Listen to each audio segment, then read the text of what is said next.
Salut tout le monde, bienvenue dans l'Académie, j'espère que ça roule pour vous, moi ça va super. Aujourd'hui, lecture récente, lecture de la semaine, voilà, qu'est-ce qu'il a lu ce bon vieux Miles? Salut les potos! Je sais pas ce que ça fout là, ça. Bref. En tout cas, j'ai lu 4 comics, bon, la plupart du temps indépendants, j'ai passé un excellent moment, voilà. Alors si vous voulez du Big Two, les gars, c'est pas ici, d'accord? Je passerai pas mon froc, mon pote! Une heure de questions, je fasse! C'est ça que tu veux! C'est ça que tu veux! On va se calmer. 1, 2. Voilà, donc il n'y a pas de Big Two aujourd'hui. Voilà, c'est de l'indépendant. Parce que j'aime ça, tout simplement.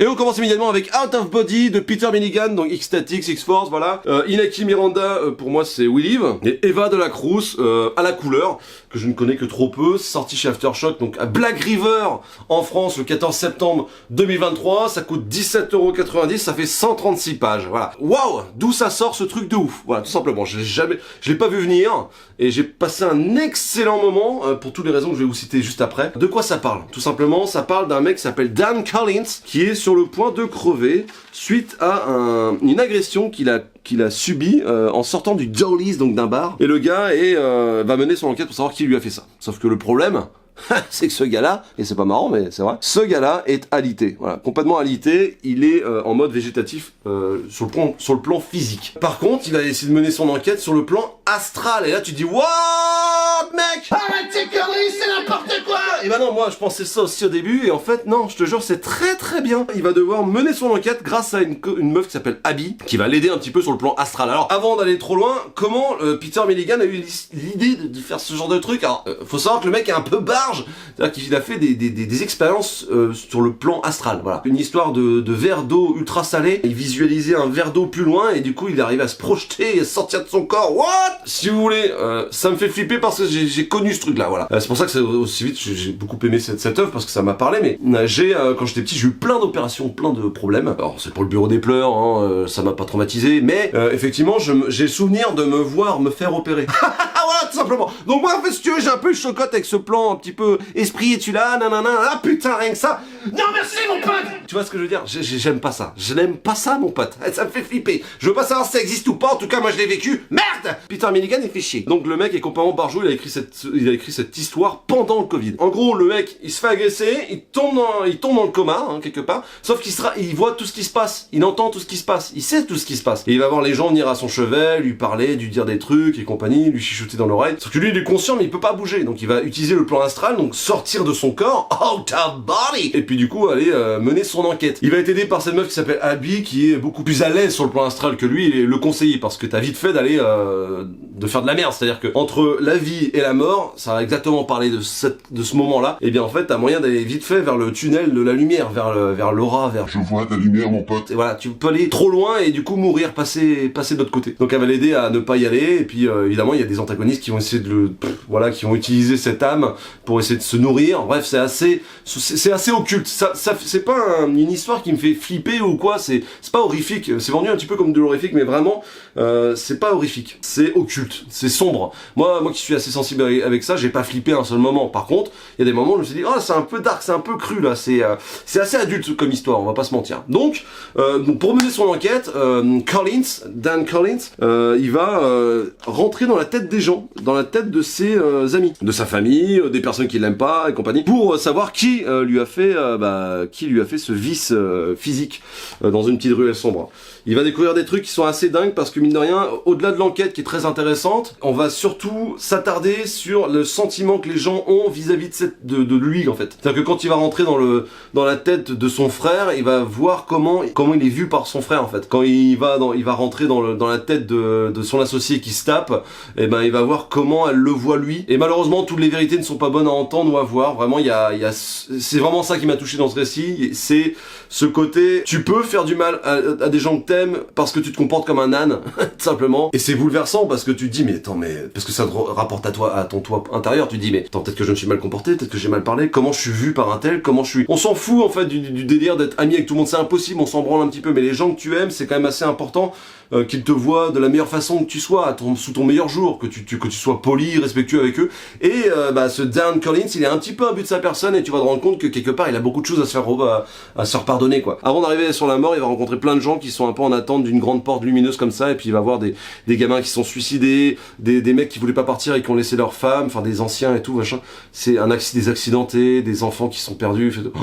Putain, c'est assez occulte, c'est assez dark. Voilà, c'est assez dark. C'est une lecture qui est quand même assez adulte, je trouve. Et vous voyez, il y a ce plan-là, astral, là, qui est complètement dingue. Évidemment, les antagonistes vont essayer de se nourrir de cette âme et compagnie. Et du coup, il y a une histoire d'ego. Il y a une histoire évidemment avec Albi également. Il y a comment il s'appelle, le Dorian Gray. Enfin bref, il y a beaucoup de personnages assez charismatiques. L'histoire est top.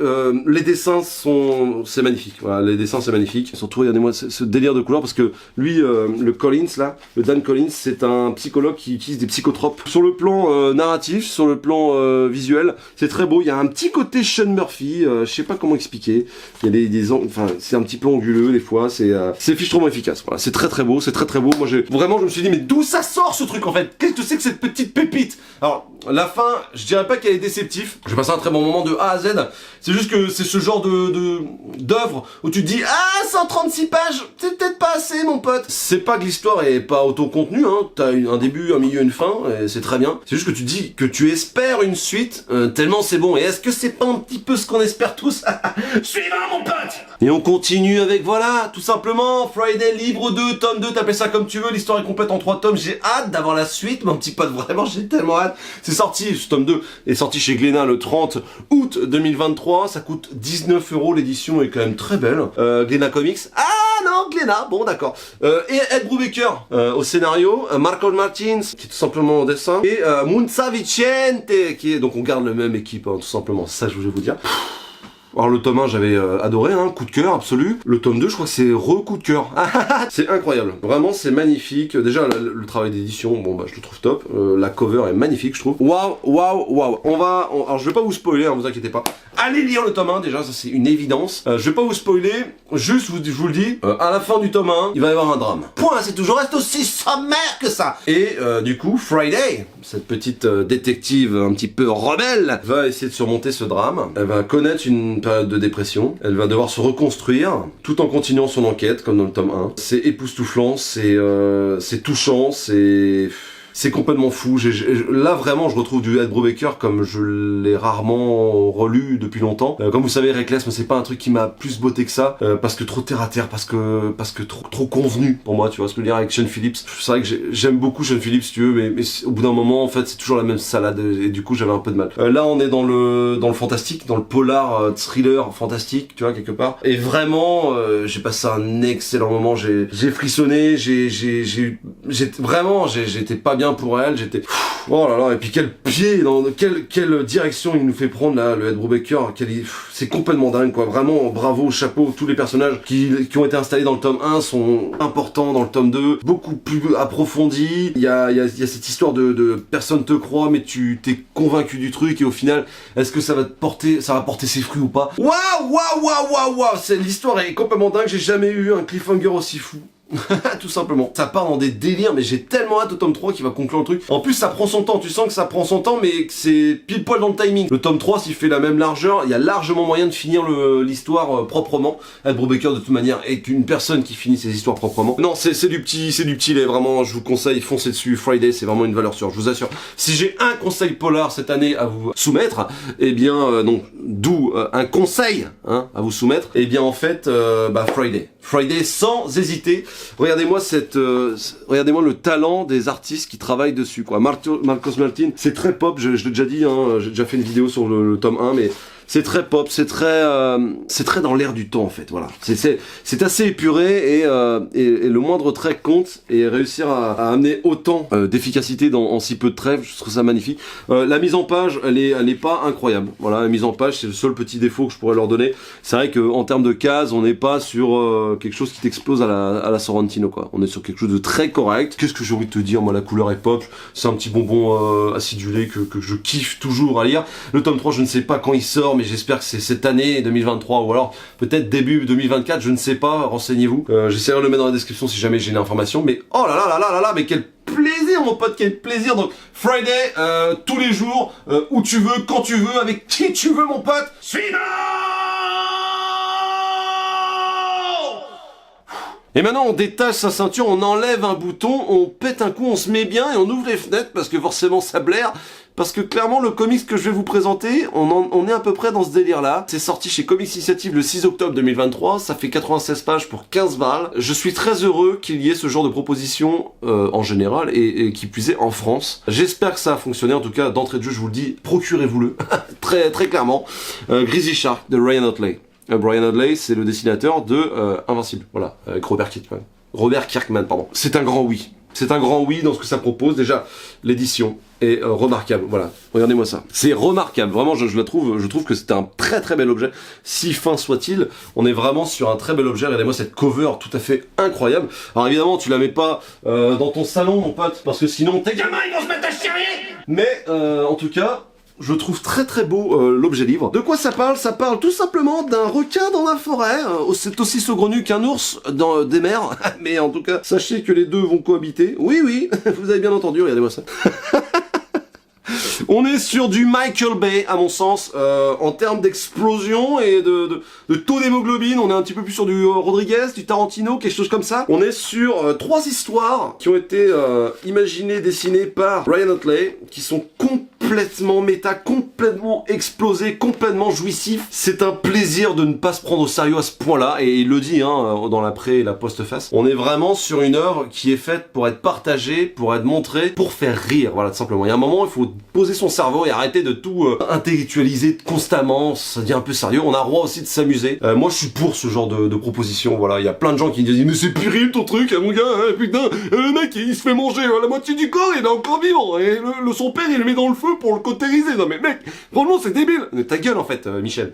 En fait, elle est où ta part d'enfance, toi, hein? En fait t'en as jamais eu, en fait t'es un comptable depuis que t'es né, fils de pute. J'ai du mal avec ces gens-là. Mais en tout cas, j'ai passé un moment incroyable, vraiment quel plaisir. Regardez-moi cette débilité puissante, c'est touchant et en même temps ça peut pas l'être, c'est impossible. Des fois tu dis ils sont en train de relever le niveau et constamment c'est aura des pâquerettes, et c'est vraiment très bon. En termes de dessin, alors le taux d'hémoglobine au centimètre carré sur cette BD, ce comics est complètement hallucinante. De l'encre rouge, et il y en a eu. Et les discours sont très drôles, il n'y a pas forcément de sous-texte, enfin, j'ai pas senti de sous-texte. Il y a un moment, il y a une espèce de bébé zombie qui est attaché pour faire avancer un requin, enfin voilà. On est sur un délire. La seule personne qui a essayé d'intellectualiser ça, c'est Robert Kirkman, qui a essayé de proposer une histoire à peu près plausible. Vous voyez, il a essayé de proposer une histoire, tu vois, l'origine de l'ours et l'origine du requin. Un récit imaginé par Robert Kirkman. Enfin, vraiment, c'est un délire qui devait se passer à 2 artistes. Il y avait Jason Howard qui devait scénariser et dessiner Sea Bear, et le scénario et le dessin de Ryan Ottley pour Grizzly Shark. Et en fait, il y en a un des deux qui a laissé tomber, ce qui est dommage, parce que ça aurait pu être complètement marrant, vous voyez. Si suspendre des bébés par une corde pour faire avancer un requin, par exemple, si ça vous dérange pas, il faut y aller, et la générosité du trait, voilà, c'est vraiment pour moi un artbook, et en plus d'être un artbook, c'est un moment tout à fait divin. Regardez-moi ça, comme c'est con, c'est dégueulasse ça, regardez-moi ça, c'est dégueulasse, putain. Enfin bref, j'ai passé un excellent moment. Donc King Shark, j'allais dire, Grizzly Shark par Ryan Ottley chez Comics Initiative pour 15 balles, c'est un énorme oui. Alors va chez ton libraire, demande-lui ça, faites découvrir ça autour de vous, prêtez-le, c'est quelque chose qui se prête vraiment, et dis bah tiens, passe un bon moment, t'as 20 minutes à perdre, une demi-heure, bah vraiment fonce, lis-moi ça, et essaye de trouver plus con sur le marché. À mon avis t'y arriveras pas, mon pote. Suivant. Et maintenant on est totalement à l'inverse, on est au versant opposé, on est vraiment à l'antipode, si tu veux. À ce moment-là, il va falloir faire chercher sa petite pote à cerveau, si tu vois ce que je veux dire. Parce que là, l'autre genre de David Lafemme et Maria,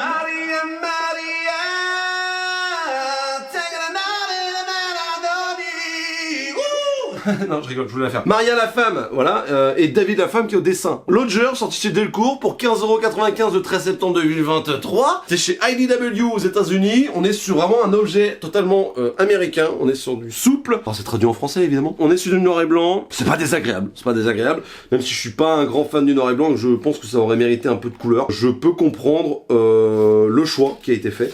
mais c'est vrai que moi je préfère la couleur, voilà, tout simplement. Alors, de quoi ça parle? C'est pas simple à expliquer, mais bon bref, Ricky Toledo, qui est une nénette, hein, cette meuf-là, qui a un flingue d'un Smith & Wesson 45 en or chromé, qu'elle appelle Goldinger. En fait, c'est une nénette qui a vu sa famille se faire mettre en pièces à cause d'un petit fumier complètement psychopathe. En fait, elle avait 15 piges quand un jeune gars est arrivé chez elle pour louer une chambre. Voilà, c'est un mec qui tenait un blog de voyage et qui partageait ça sur les réseaux et tout. Et du coup, sa mère a dit, bah oui, venez si vous voulez, il y a une chambre au fond du jardin et compagnie. Alors le mari était beaucoup moins pour, tu vois. Mais du coup, il a réussi, enfin il a buté, en gros, sa mère est morte et son père a été foutu en prison pour le meurtre de sa mère, alors que c'est ce petit fumier qui squattait chez eux qui en est le responsable. Du coup, bah elle, forcément, quand elle avait 15 ans, elle était folle amoureuse de ce mec-là et tout. Et là, elle va décider de se venger de ce petit enfoiré qui a gâché sa life. Il y a, comment il s'appelle, en postface, il y a Ed Piscor, voilà, pas n'importe qui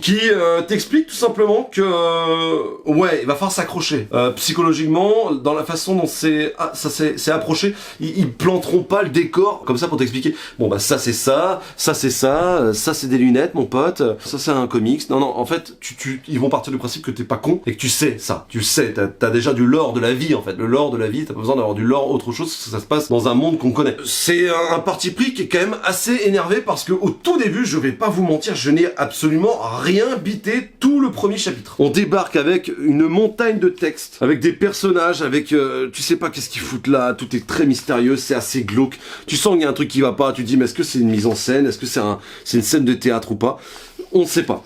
Et passé ce premier chapitre, on commence à t'installer un petit peu les bases et à t'expliquer tout ce qui, voilà. Si bien que moi j'ai eu besoin de revenir, et je l'ai pas dit tout à l'heure, un peu comme Friday, quand le tome 2 est fini, t'as Ed Brubaker qui dit allez revoir le tome 1. Donc refaites ce genre de choses, ça marche très bien. Là pour Friday ça a très bien marché. Et là ça marche très bien aussi, même s'ils te le disent pas, parce que forcément la femme là, donc David et Maria, te disent te disent rien du tout quoi. C'est démerde-toi. C'est juste que vu que j'ai pas compris le premier chapitre, bon bah une fois que j'ai terminé le comic, c'est que j'en savais déjà beaucoup plus. Je suis revenu sur le premier et du coup il faisait sens. Mais c'est quand même, faut bien l'avouer, une démarche assez cavalière dans le sens où, bah des fois t'as pas le temps. Des fois, il y a des gens dans la vie de tous les jours, il faut penser aussi aux lecteurs, ils peuvent lire qu'un chapitre par soir quoi. Tellement ils sont débordés par leur boulot, ils sont fatigués, éreintés parce qu'ils ont bossé pour putain de payer leur maison qui appartient à une banque de merde.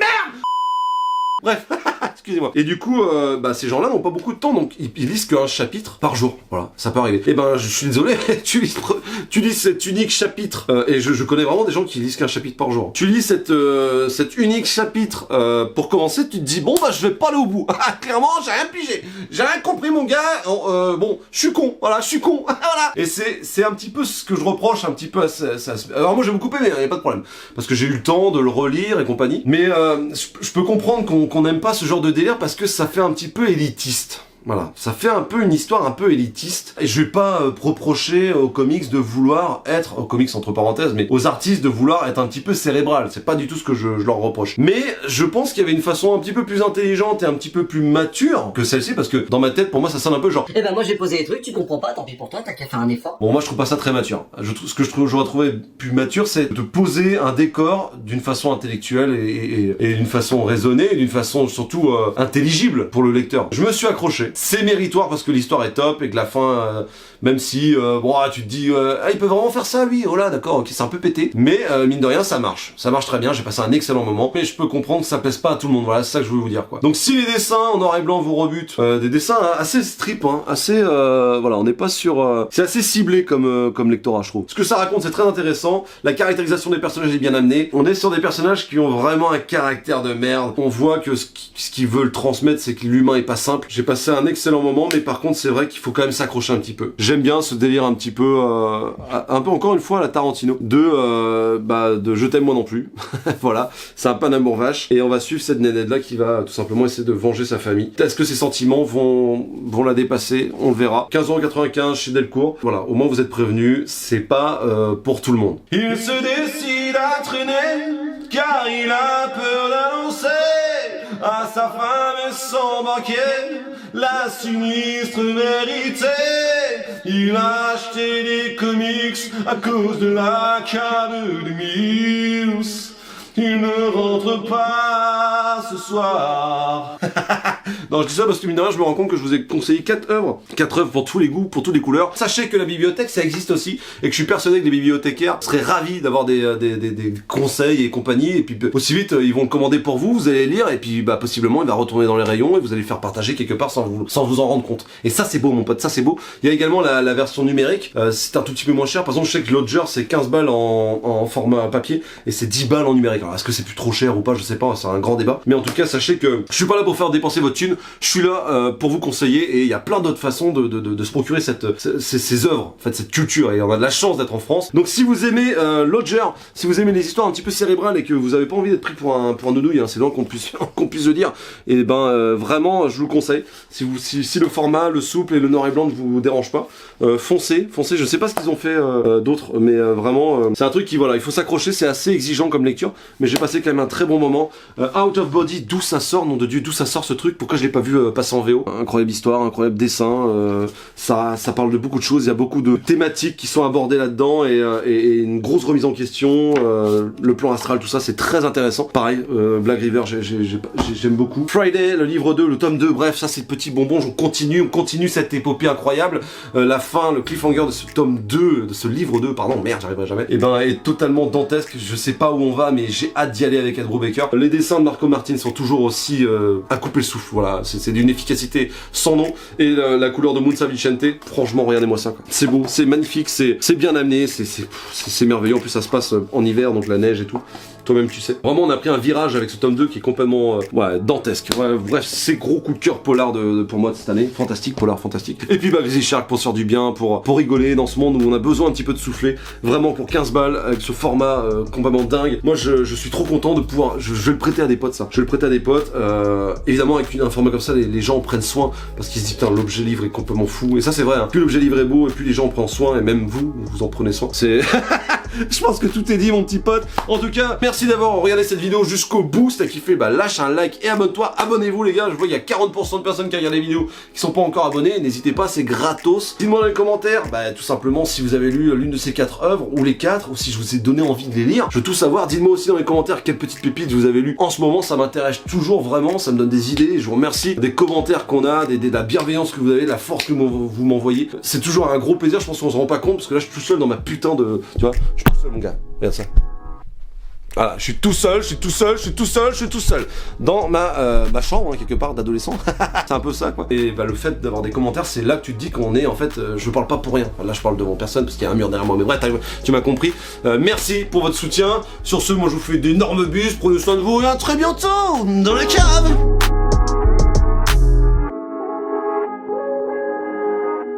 À très bientôt.